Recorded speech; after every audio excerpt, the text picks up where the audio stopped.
Golden State Media Concepts social media podcast. Time to hashtag everything. We talk about all the fun, crazy stories on social media. From Instagram to Facebook, Twitter to Tumblr, or probably even Friendster. Join us each week as we explore the quirky side of social media. It's the Golden State Media Concepts social media podcast. It's simple, such a sad song. The one that we rely on to get us.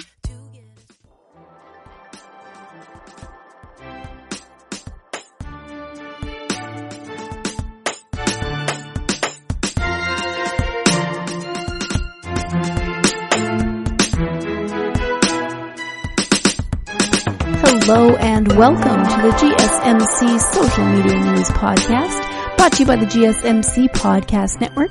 I am your host, Sarah, and I have a scratchy throat. Just, thought I'd throw that out there since I'm sure you can hear it. I think it's allergies. I feel like I have post-nasal drip, and so it's making my throat scratchy. I know you wanted to know that. Yes, I did know that. At any rate, we are here to talk about social media news, and the first thing we're going to talk about is Star Wars, because the trailer was on tonight during the halftime show of the Monday Night Football game, to which I said, do Monday Night Football games normally have a halftime show? Isn't that more of a Super Bowl thing? And my husband, who's a football fan, said he didn't think it normally happened. But ESPN is owned by Disney, who also now owns Star Wars. So they have, they have the means to play the new Star Wars trailer as part of the halftime show, which may or may not be a normal part of Monday Night Football. Doesn't matter if it is or not. That's when it was, and we happened to be watching the game. Let me rephrase. My husband happened to be watching the game. I happened to be reading a book. That's often how we watch football together. We're together. I glance up every once in a while and we have conversations, but mostly I read a book or snuggle with puppies or whatever it happens to be. So the new trailer, Star Wars, The Rise of Skywalker, premiered tonight, and of course it is now trending on social media. So there's a lot of scenes of Rey running and jumping and generally being the athletic badass that she tends to be. It tells you both a lot and not much at all. Gives you just enough to speculate, of course, because that is what a good trailer does. And of course, people are speculating. The trailer is 2 minutes and 38 seconds long, so of course there's plenty to speculate about, and of course fans are already commenting on social media, creating YouTube videos, etc. And there's already articles parsing the social media news and all this speculation. This article is from movieweb.com, and they say they have parsed, or no, they don't say that. That was my word. They say, we have compiled some of the best still images to make the dissection process that much easier for everybody.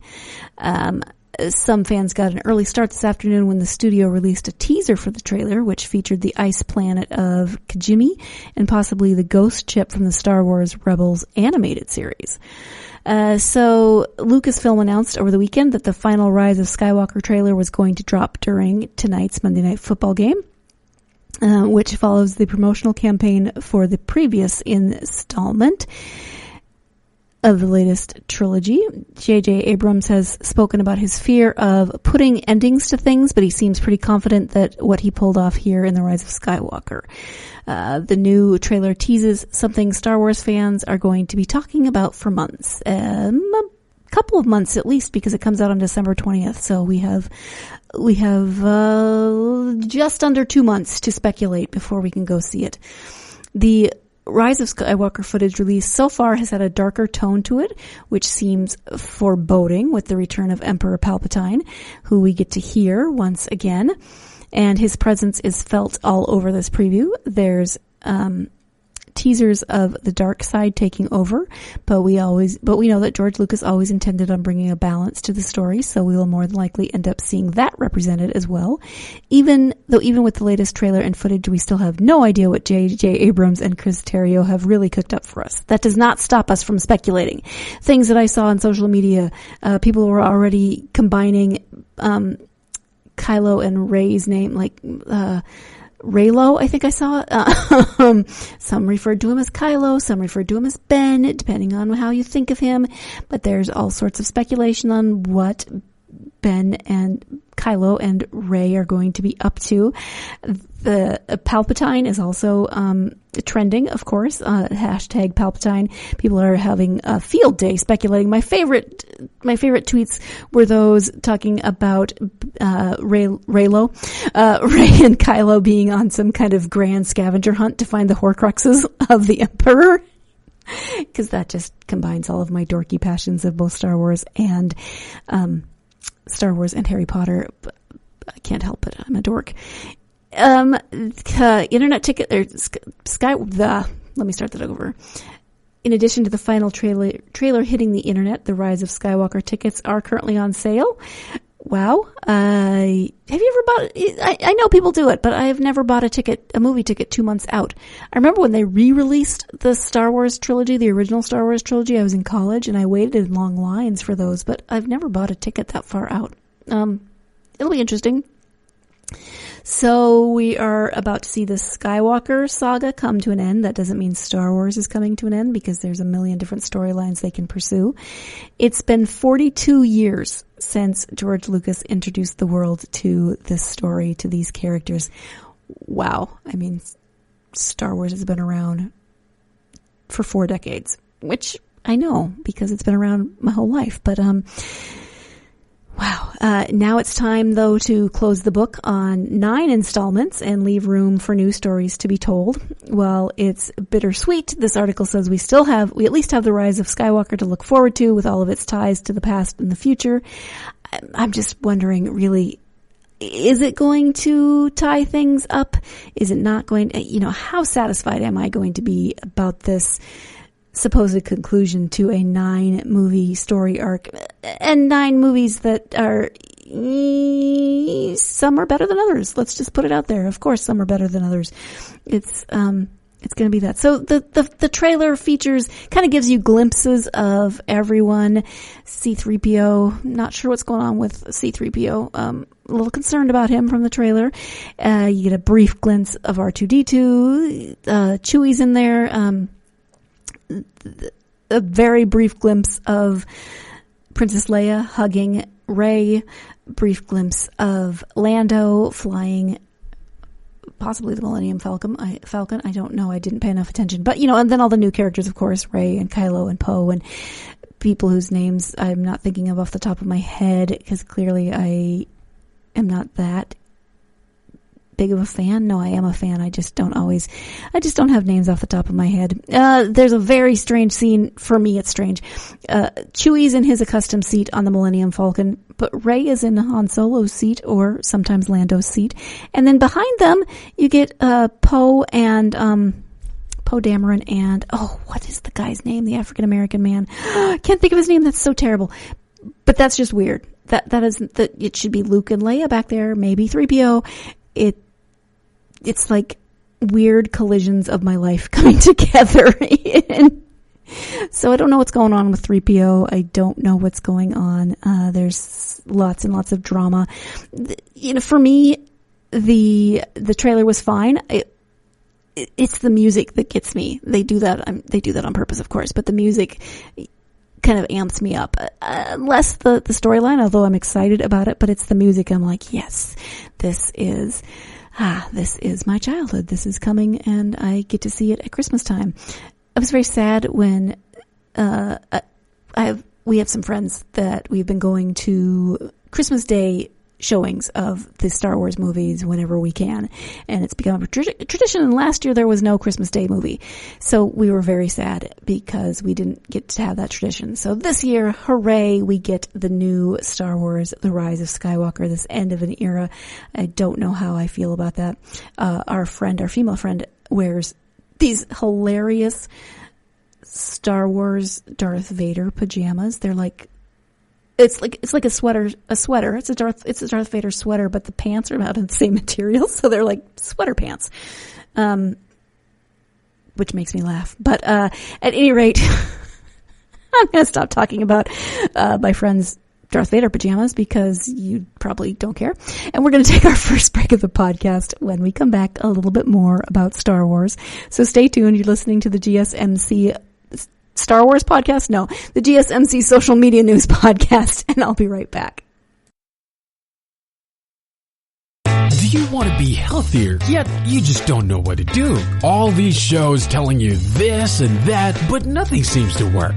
Well, listen close. Golden State Media Concepts has got something great for you. The Health and Wellness Podcast, dedicated to workout trends, healthy eating habits, diet, and everything about healthy living. Join us in our banters as we help you not just live life to the fullest, but live it to the healthiest.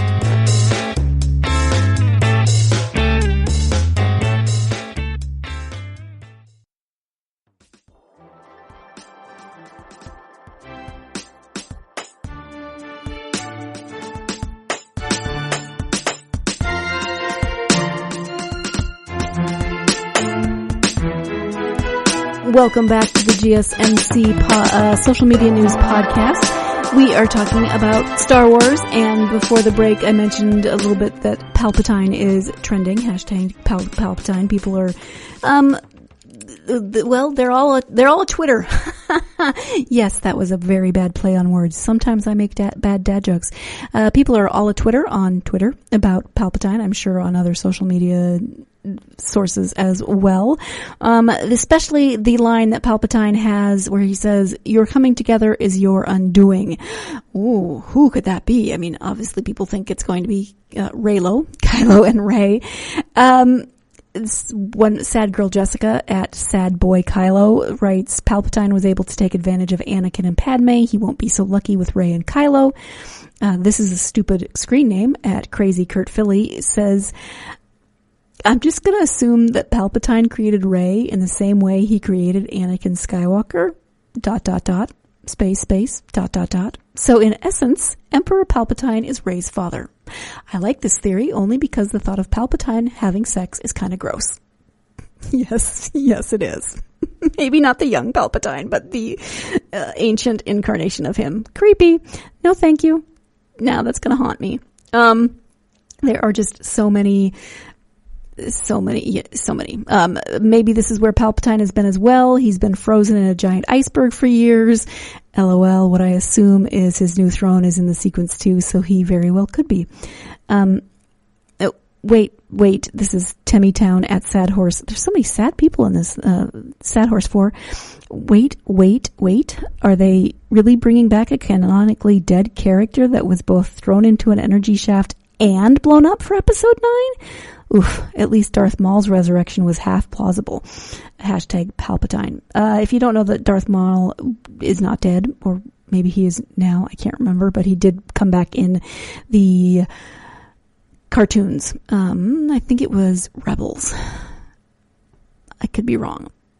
The one with, this is terrible, the one with Freddie Prinze Jr. as one of the voices, as one of the Jedis. But yeah, Darth Maul came back. May still be alive. I really don't know. So then there are some really crazy memes with the Emperor, and he's just creepy and scary. Some people are saying that Palpatine is the best part of the trailer. Other people are saying no. There's always there's speculation. It's speculation that cracks me up. I am not going to be doing much speculation. I just like to read the speculation. I'd rather just wait and see the movie when it comes out. I'm kind of boring like that. At any rate, in other Star Wars related news, I mentioned that Princess Leia makes a brief appearance in the trailer, and I am interested to see how that storyline is going to play out, how they've brought her back in. I know they used some scenes from the last movie. There's, I'm sure, some CGI going to be happening, just to see what her storyline is going to be for this final installment and how they're going to wrap up her character. She is my favorite. And in related news, today is Carrie Fisher's birthday. So I think that's lovely timing in terms of the trailer coming out on her birthday. And of course now Carrie Fisher, or Carry On, is trending as well, as it often does on her birthday. That's Carrie, her first name, C-A-R-R-I-E, Carry On.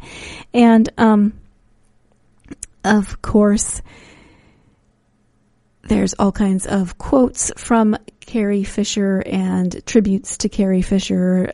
She is such a huge part of my childhood. I've talked about her before, and I've talked about how I've read her books, which are hilarious and poignant and sad and honest and hilarious, snarky, which is great. But I mean, she went through a lot, and she had such a unique perspective. So did her mother, Debbie Reynolds, who I mostly knew from Singing in the Rain, and then learned some very interesting things about her from Carrie's perspective in her books. But she was a huge part of my childhood. I wanted to be Princess Leia or Han Solo. I could never decide. Either way, I wanted to be one of them, or maybe both of them somehow, if that's possible. But I loved her also in The Blues Brothers. I loved her in When Harry Met Sally. I have so many lovely movie memories of Carrie Fisher. Obviously not real memories of Carrie Fisher because I had never met her. I love to see pictures of her with Peter Mayhew, who played Chewbacca before he also sadly died recently. She was 5'1". He was 6'87". I don't remember how tall he was, but seeing pictures of them, whether in costume or not, always just makes me smile. And Mark Hamill always has some really great tweets in terms of about her and in tribute to her when it comes to days like this. So, rest in peace, Carrie Fisher, and hashtag carry on. I am grateful that she was a part of my childhood, and in those movies that were a huge part of my childhood. Okay, so we've done a lot of Star Wars. Now we're moving on to kind of Starbucks. It's Starbucks adjacent in that it involves a Starbucks employee. This popped up on my Facebook a couple of days ago. A friend of mine posted it, and it's one of those love wins kind of stories, one of those let's have a little faith in humanity restored to us. And it is about a Starbucks barista and one of her regular customers. His name is Vince Villano. Her name is Nicole McNeil, and she works at a Starbucks in DuPont, Washington, Vince came in, it sounds like every morning. This was actually from January 13th of this year, but it just popped up a bunch of times on my social media. So, hey, it's, things trend in waves, right? Even though this was written a while back. For years, the barista, Nicole, only knew Vince as Trenta Vanilla Sweet Cream Cold Brew Full Pumps. That's hard to say. But one day she noticed him looking sad,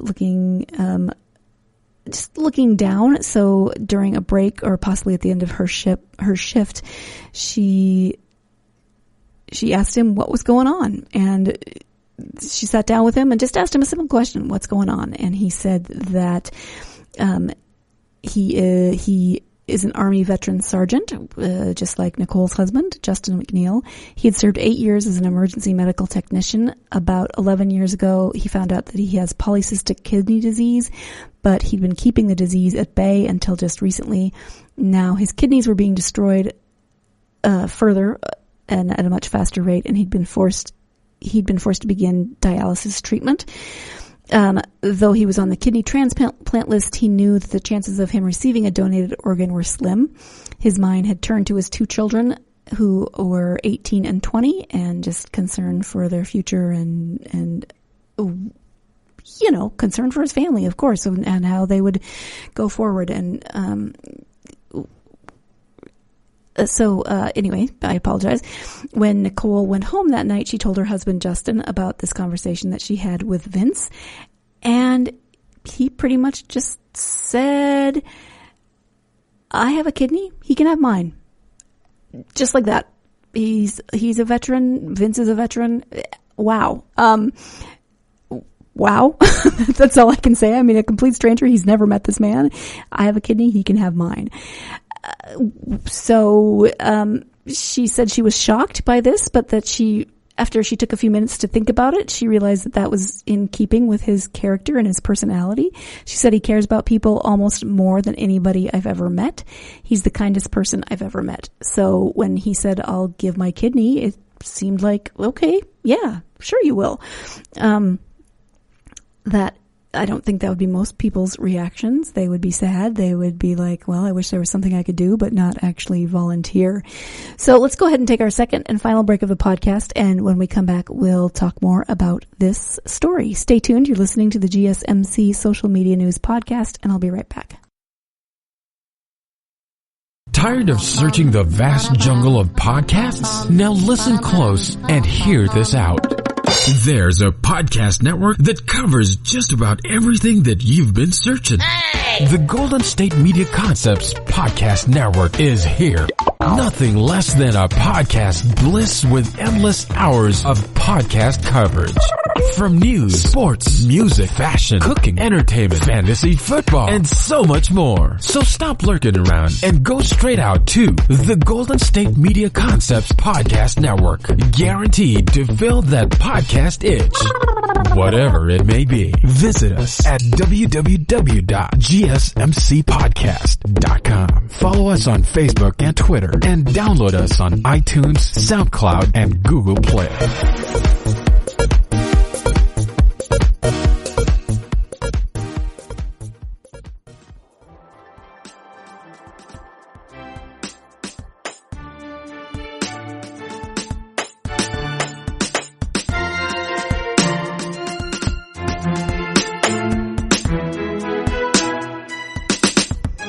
Welcome back to the GSMC Social Media News Podcast. We are speaking about a Starbucks barista, her veteran husband, and a customer who is also a vet. At any rate, it turns out that upon speaking with this regular customer, he needed a kidney, and Nicole's husband offered this man his kidney. So the McNeils started hanging out with Vince and his family, and the two men became great friends. Justin said it's like brothers. And after getting to know each other for a few months, Justin couldn't bear to watch his new friend get sicker and sicker before his very eyes. So he had genetic testing done to see if he was a match. And when the results came back, everyone was pretty well shocked, because not only was Justin a match, but the doctors said they were as close a match as possible without being biologically related. That is pretty crazy, and seems like some kind of meant to be sort of scenario, right? The family spent Christmas Day together, and the very next day, Vince and Justin checked into the hospital to have the transplant operation. Both men made it through the surgery with flying colors, and ultrasound reveals that Vince's new kidney is functioning well. Doctors say that Justin's incredible gift will buy Vince at least another 20 years of life, so he can be with his daughters for a lot longer than he thought he would. None of this, of course, would have happened had Nicole not noticed a different demeanor in one of her regular guests, whose name she didn't even really know. She just knew him. She probably knew his name some, because they do ask your name and write it on the cup. But she probably knew his drink more than she knew his name, and now she knows him as a friend and family. And I think that stories like this are amazing, because they do restore my faith in humanity a little bit, and they encourage me that there are people out there who are willing to help others. And so maybe it's cheesy that I read stories like this and think, yes, thank you. But one thing about social media is it gives you a lot of weird stuff sometimes. It gives you things that make you roll your eyes. It gives you things that are funny. It gives you things that are horrifying sometimes, but it also gives you stories that are inspiring and uplifting and heartwarming. And for me, that helps, because the world is a little crazy. It can be a little depressing, and the news is not always easy. So signs that people are still kind, still giving, still courageous, help to lift my mood. Speaking of lifting the mood, although that was not a sad story, but let's go with something definitely a little more lighthearted. You see, the last part of my kind of alliterative title is Stars Reuniting. This is another story that popped up on my Facebook today, and this is actually from today. It is from Entertainment Weekly, and that is that there is a new Lifetime movie coming out this Christmas season that will reunite the cast of The Facts of Life. If you are of a certain age, you might not know what The Facts of Life was, but it was a sitcom of my childhood and one of my very fond memories, and it is going to be a Lifetime Christmas movie. I don't know if I've talked about it on this podcast, but I've talked about it on other podcasts that I am a huge Lifetime and Hallmark Christmas movie fan. Are they cheesy? Heck yeah. Are they predictable? Of course. Do they follow the same sort of formulaic theme and process? Yes, they do. And storyline, do they make me happy? Pretty much. I love the cheesiness of them. I will watch, I'll have them on in the background. And so, of course, I am going to watch this particular cast reunion. I have also had the Facts of Life theme song stuck in my head since I read this article earlier in the day. I'm not going to sing it to you. Don't worry. You can go look it up yourself if you don't know it. If you don't know, it's a sitcom originally set at the prestigious Eastland School for Young Women. House mother Mrs. Garrett is the caretaker and confidant of a special group of girls. Over time, this group shrinks to be centered on only 4 young women: wealthy and spoiled Blair, gossipy Tootie, eager to please Natalie, and tough girl Jo. Over the years, the girls graduate from school and the story evolves with them. So it first aired in 1979 and it ran until 1988. So wow, it was almost a decade. I didn't realize that it was on that long.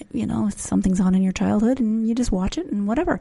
So it is now, they're having a reunion, and it looks like the 4 main characters are going to be back for that reunion. And it's going to be a Lifetime Christmas movie reunion. So this is, so the stars are Kim Fields, Mindy Cohn, Lisa Whelchel, and Nancy McKeon. They are reuniting for this movie, which is called Light Up My Christmas, and will be airing December 1st. Fields, who serves as the film's executive producer, is behind the reunion of former child stars who she calls her sisters, according to People, which exclusively announced the news. Based on a true story, the movie tells the story of Emma Fields, a woman who helps remind her hometown about the importance of embracing the holiday spirit. So it sounds like it is not The Facts of Life, but it still has the same women in it. So it's been amazing to work together again and have the ladies' input on their characters, from their wardrobe to names, as well as provide fun inside jokes for fans, Fields told People. Although their beloved co-star Charlotte Rae, that's Mrs. Garrett, died in 2018, Fields says she is still part of the movie thanks to a special tribute. I also had the production name the ice skating rink in the movie after our dear friend, Fields said of Rae, whose character Mrs. Garrett was spun off from Different Strokes. We truly are a family, so it was great to work together on something new. Fans of the series aren't off base if they secretly hope another cast member pops up for the reunion. George Clooney joined the show in 1985 in the role of George Burnett, which he played during the show's 7th and 8th seasons. I had forgotten that. This says now that would be a Christmas miracle. I doubt George Clooney's going to show up in a Lifetime movie, but hey, you just never know. The picture that they show is of, it's missing Joe. It's missing Nancy McKeon, so I'm not sure what that's all about, but it lists her as part of the cast, and at any rate, I will watch it. I will watch many, many cheesy Christmas holiday movies starting after Thanksgiving. I try to wait until after Thanksgiving. None of this starting in October, even though they start showing movies in October. Nope. For me, I gotta wait until after Thanksgiving. But then I will binge. I will binge watch Christmas movies. Christmas movies I own, Christmas movies that are on TV, Christmas movies on Lifetime, on Hallmark, on whatever on Netflix. You name it, I will watch it. Cheesy though they might be. Yep. At any rate, I'm going to wrap this up because you are probably like, all right, crazy lady, go watch your Christmas movies. I'm going to get on with my own life. Thank you so much for joining me on this episode of the GSMC Social Media News Podcast. If you enjoy this podcast, we would greatly appreciate it if you would subscribe to it and, like us, follow us, retweet us, do all those fun social media type things. But also, if you could give us a nice review, maybe a lovely 5-star review, that would be awesome. And it really helps us out, gets our podcast out to more people, which is I'd really appreciate it. So hope you have a great week, and I will talk to you again on Thursday with another episode of the GSMC Social Media News Podcast. You've been listening to the Golden State Media Concepts Social Media Podcast, part of the Golden State Media Concepts Podcast Network. You can find this show and others like it at www.gsmcpodcast.com. Download our podcast on iTunes, Stitcher, SoundCloud, and Google Play. Just type in GSMC to find all the shows from the Golden State Media Concepts Podcast Network, from movies to music, from sports to entertainment, and even weird news. You can also follow us on Twitter and on Facebook. Thank you, and we hope you have enjoyed today's program.